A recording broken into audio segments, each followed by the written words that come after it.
नमस्कार, आप देख रहे हैं उत्तराखंड। मैं हूं आपके साथ ऋषभ पांडे। बुलेटिन की शुरुआत करेंगे इस वक्त के हेडलाइंस के साथ। देहरादून में अखिल भारतीय पुलिस तीरंदाजी चैंपियनशिप का आगाज। मुख्यमंत्री धामी ने कहा 11 साल बाद होंगी अब खेल कोटे से भर्ती। राज्यों के खिलाड़ियों ने मार्च पास्ट के साथ अतिथियों का किया स्वागत।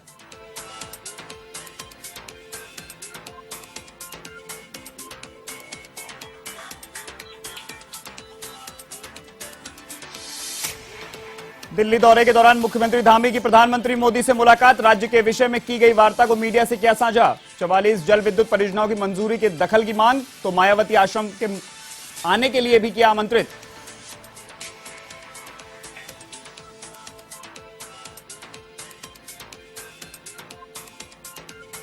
कृषि मंत्री गणेश जोशी की अध्यक्षता में seed and organic production association की बैठक। रेशम फेडरेशन लिमिटेड प्रेमनगर को 50 लाख की वित्तीय सहायता उपलब्ध कराने का प्रस्ताव। एसोसिएशन के सभी पदाधिकारी और सदस्य रहे मौजूद।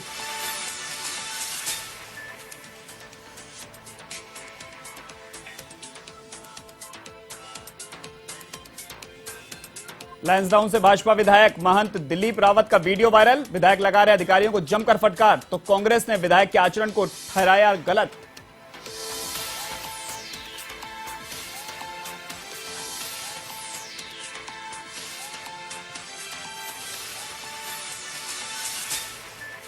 पुलभट्टा पुलिस की बड़ी कार्रवाई। चरस तस्करी में फरार चल रहे 20,000 रुपए के इनामी आरोपी को पकड़ा। कोर्ट में पेश करने के बाद भेजा जेल।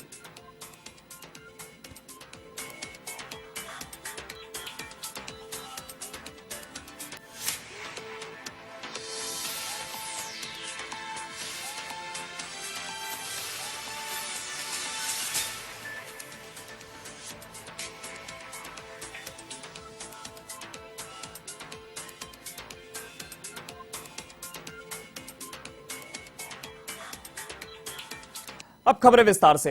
उत्तराखंड पुलिस द्वारा आयोजित 11वीं अखिल भारतीय पुलिस तीरंदाजी चैंपियनशिप का आगाज हुआ। मुख्य अतिथि के रूप में मुख्यमंत्री पुष्कर सिंह धामी और डीजीपी अशोक कुमार ने चैंपियनशिप का शुभारंभ किया। अलग अलग राज्यों के खिलाड़ियों ने मार्च पास्ट के साथ अतिथियों का स्वागत किया। वहीं इस चैंपियनशिप में 26 राज्यों के खिलाड़ी शिरकत कर रहे हैं। इसमें जम्मू कश्मीर के खिलाड़ी भी शामिल हैं। इधर पुलिस लाइन में आयोजित हुई इस चैंपियनशिप में दर्शकों ने तालियों की गड़गड़ाहट से खिलाड़ियों का स्वागत किया और पूरा स्टेडियम दर्शकों से खचाखच भरा हुआ दिखाई दिया। वहीं डीजीपी अशोक कुमार ने मुख्यमंत्री से अनुरोध किया कि खेल कोटे से होने वाली भर्ती 2011 से बंद है, जिसके चलते पुलिस खिलाड़ी कम गोल्ड मेडल ला रहे हैं। उन्होंने इस कोटे में भर्ती प्रक्रिया खोलने की मांग की। वहीं मुख्यमंत्री ने सभी खिलाड़ियों को बधाई दी। इस दौरान मुख्यमंत्री पुष्कर सिंह धामी ने कहा कि खेल कोटा से जल्द भर्ती शुरू की जाएगी। 11 साल बाद खेल कोटे से भर्ती प्रक्रिया शुरू होगी।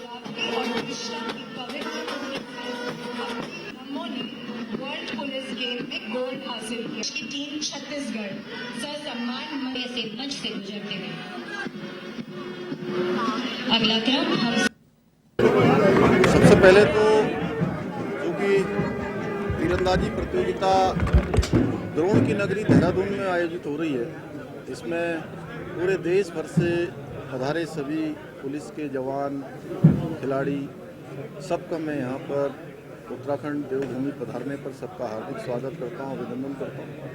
और ये हमारे लिए बहुत गौरव की बात है कि महान धनुर्धर विद्या के गुरु द्रोण की तपस्थली में, क्योंकि ये धनुर्विद्या पुराने समय में और आज तीरंदाजी के नाम से सब जानते हैं, यहाँ पर हो रही है और राष्ट्रीय प्रतियोगिता हो रही है। निश्चित रूप से इस प्रतियोगिता के माध्यम से हमारे सभी खिलाड़ियों को खेलों के प्रति एक जो उनकी स्पोर्ट्समैन स्पिरिट है उसको बढ़ाने का भी अवसर मिलेगा, अपना प्रदर्शन करने का भी अवसर मिलेगा।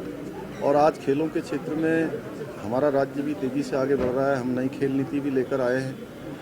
क्योंकि माननीय मुख्यमंत्री जी ने एक विजन दिया, सपना दिया है ड्रग फ्री देवभूमि 2025 तक। उसके लिए हम लगे हैं। हमारी एंटी नार्कोटिक टास्क फोर्स बनी है हर जिले में और राज्य स्तर पर, और हमारा पूरा प्रयास है कि माननीय मुख्यमंत्री जी के सपने को। इधर अपने दिल्ली दौरे के दौरान मुख्यमंत्री पुष्कर सिंह धामी देहरादून वापस लौट आ रहे हैं। मुख्यमंत्री ने अपने दिल्ली दौरे के दौरान प्रधानमंत्री मोदी से राज्य के विषय में भी की गई वार्ता को मीडिया से साझा किया है। उन्होंने कहा कि प्रधानमंत्री नरेंद्र मोदी से पर्यावरणीय और अन्य कारणों से अटकी हुई 44 जल विद्युत परियोजनाओं की मंजूरी के लिए दखल की मांग की गई है। उन्होंने प्रधानमंत्री को लोहाघाट स्थित मायावती आश्रम आने के लिए भी आमंत्रित किया। 40 परियोजनाएं ऐसी हैं जिनके आने से जहां हमको हजारों करोड़ रुपए का निवेश यहाँ पर प्राप्त होगा। हमारे सभी को रोजगार के अवसर प्राप्त होंगे, आजीविका के अवसर प्राप्त होंगे और आर्थिकी हमारी बढ़ेगी। साथ ही साथ कुछ हमारे जैसी परियोजनाएं जल्दी उनको होना है, सॉन्ग डैम जैसी परियोजनाएं हैं और हमारी बहुत सारी जो वाइब्रेंट विलेज उन पर स्वदेश दर्शन योजना के तहत भारत सरकार का सहयोग अपेक्षित है। सीमांत के क्षेत्रों में बहुत सारे स्थानों पर जो हमने पहले गांव के रूप में माननीय प्रधानमंत्री जी ने माणा गांव से सीमांत के सभी गांवों को पहला गांव की जो संज्ञा दी है, उन सभी प्रथम गांवों को आगे बढ़ाने पर और तमाम चीज़ों पर उनका मार्गदर्शन दिया है। सवाल उत्तराखंड के कृषि मंत्री गणेश जोशी की अध्यक्षता में Uttarakhand seed and organic production association की 51वीं प्रबंध कार्यकारिणी परिषद की बैठक आयोजित हुई। इस कार्यकारिणी परिषद की बैठक में एसोसिएशन के सभी पदाधिकारी और सदस्य मौजूद रहे। मंत्री गणेश जोशी की अध्यक्षता में हुई बैठक में पावर लूम स्थापना के संबंध में ऑपरेटिव रेशम फेडरेशन लिमिटेड प्रेमनगर देहरादून को धनराशि 50 लाख की वित्तीय सहायता उपलब्ध कराने का प्रस्ताव स्वीकृत किया गया।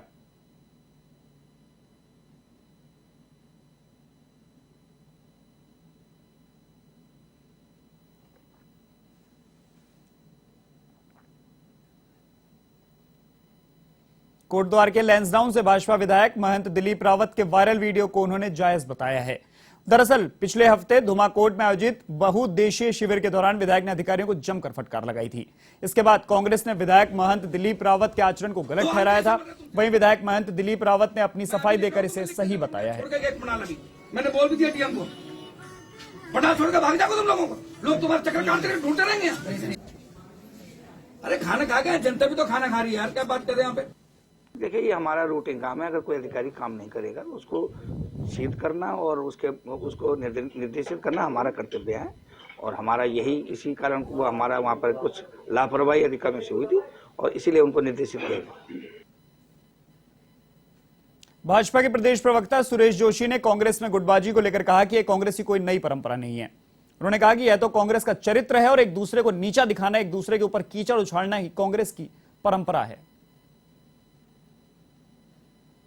1947 में जब देश आजाद हुआ, कांग्रेस सत्ता में आई तो वहीं से शुरू हो गया था। नेहरू जी ने सरदार जी को नीचा दिखाना शुरू किया, फिर इंदिरा जी के टाइम पर हुआ, फिर राजीव जी के टाइम पर हुआ, फिर संजय गांधी जी ने किस तरह से चलाया वो सब आप लोगों ने देखा, इमरजेंसी आप लोगों ने देखी है। ये तो कांग्रेस का कैरेक्टर है, एक दूसरे को डाउन करो, एक दूसरे को जो है के ऊपर कीचड़ उछालो, तो ये कोई नई परंपरा थोड़ा है। देहरादून नगर निगम के 47 वार्डों में घर घर कूड़ा उठाने के लिए 2 महीने में भी कंपनी का चयन नहीं हो पाया है। इसके लिए 2 बार टेंडर भी हो चुके हैं, लेकिन टेंडर प्रक्रिया लंबी होती जा रही है। नगर स्वास्थ्य अधिकारी का इस पर कहना है कि टेंडर के लिए 6 कंपनियों ने आवेदन किया था, जिसमें से 3 कंपनी टेक्निकली बाहर हो गई हैं। बाकी बची 3 कंपनियों के बारे में जानकारी ली जाएगी और किस तरह से काम करेंगे, साथ ही तीनों कंपनियों की फाइनेंशियल बीड खोल दी जाएगी।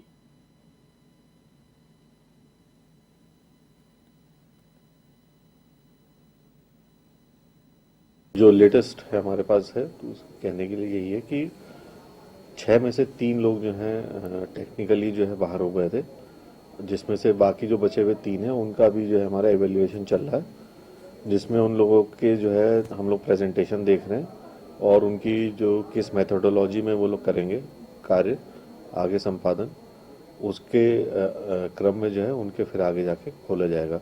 अभी 3 में से 2 का हम लोगों ने जो है मेथोडोलॉजी हम लोगों ने प्रेजेंटेशन देख लिया है, 1 का आज देखेंगे और अगले 1 से 2 दिन के अंदर हम लोग जो है उसकी फाइनेंशियल।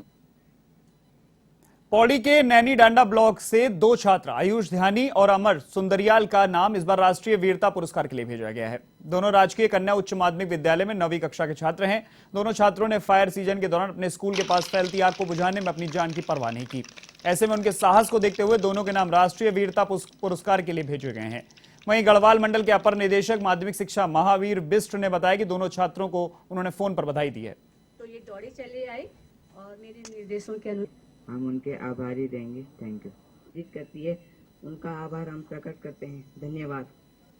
प्रेरित करती है। विगत मई में जब स्कूल के पीछे, बिल्डिंग के पीछे जो है जंगल में आग लग गई थी, तो वहां पर जो हमारी प्रभारी प्रधानाचार्य है मीना रवि, वो स्वयं आग बुझा रही थी और क्योंकि छुट्टी हो चुकी थी, पर इन बच्चों ने दूर से देखा कि हमारी मैडम जो है आग बुझा रही हैं और जंगल में आग लग गई है, तो ये 2 बच्चे जो हैं वापस आ गए और उन्होंने मैडम के साथ में आग बुझाने का काम किया है। कि हमारा विद्यालय राज्य स्तर से राष्ट्रीय वीरता पुरस्कार के लिए चयनित हुआ है और इस कार्य के लिए अमन सुंदरियाल, आयुष ध्यानी, कक्षा 9 इन 2 बच्चों को। अल्मोड़ा जनपद में कूड़ा निस्तारण को लेकर जिला प्रशासन ने कवायद तेज कर दी है। विकास भवन सभागार में तरल एवं ठोस अपशिष्ट के बेहतर प्रबंधन के लिए एक जनपद स्तरीय गोष्ठी का आयोजन किया गया, जिसमें कई विभागों ने शिरकत की। इसमें न्यायालयों, राष्ट्रीय हरित न्याय द्वारा किए गए आदेशों, प्लास्टिक वेस्ट मैनेजमेंट अधिनियम के प्रावधानों के बारे में विस्तार से जानकारी दी गई।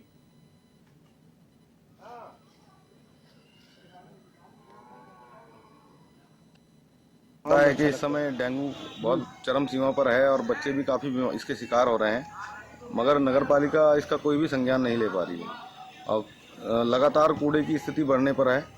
ना ही इसको कोई उठा के ले जाता है और बल्कि इस पर और कूड़ा डाल दिया जाता है।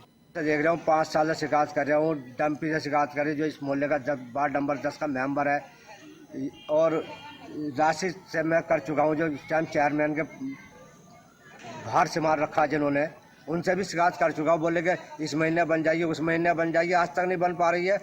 ये पहले रास्ते पे सड़क पे कूड़ा डालने लगी थी नगर पालिका, बड़ी मुश्किल से जब लोगों ने विरोध किया तो एक नगर हमारी ग्राम सभा है तालमपुर, फिर वहाँ व्यवस्था कराई गई।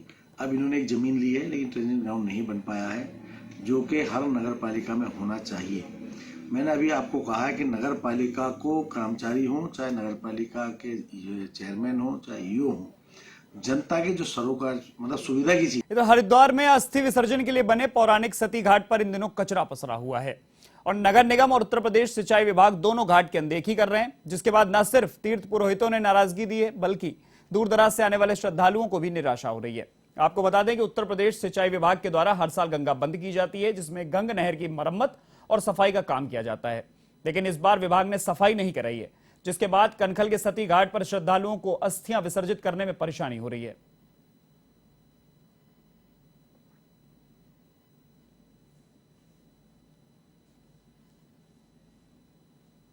यहाँ पर बहुत परेशानी चल रही है।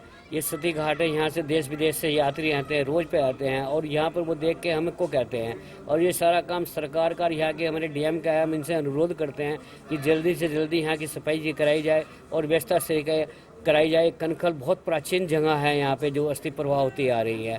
तीर्थ यात्रियों और स्थानीय श्रद्धालुओं को बहुत ज़्यादा दिक्कत का सामना करना पड़ा। काफ़ी अथक प्रयास के बाद अधिकारियों से वार्तालाप करके तो गंगा जी का प्रवाह शुरू हुआ। इस बीच इसकी जो सफाई व्यवस्था, ये देखिएगा सफाई व्यवस्था होने के बाद भी इतने दिन हो गए, आज तक ये कूड़ा निरंतर यहीं पर पड़ा हुआ है। इसकी सुध लेने वाला कोई नहीं है। काफ़ी लोगों से बातचीत भी करी, आते हैं आश्वासन देकर चले जाते हैं, स्थानीय नेता भी आते हैं, लेकिन अभी तक इसका कोई समाधान हो नहीं पाया। आने वाले तीर्थ यात्री की भावनाएं बहुत आहत होती हैं, देखते हैं, बोलते हैं कि किस प्रकार से यहाँ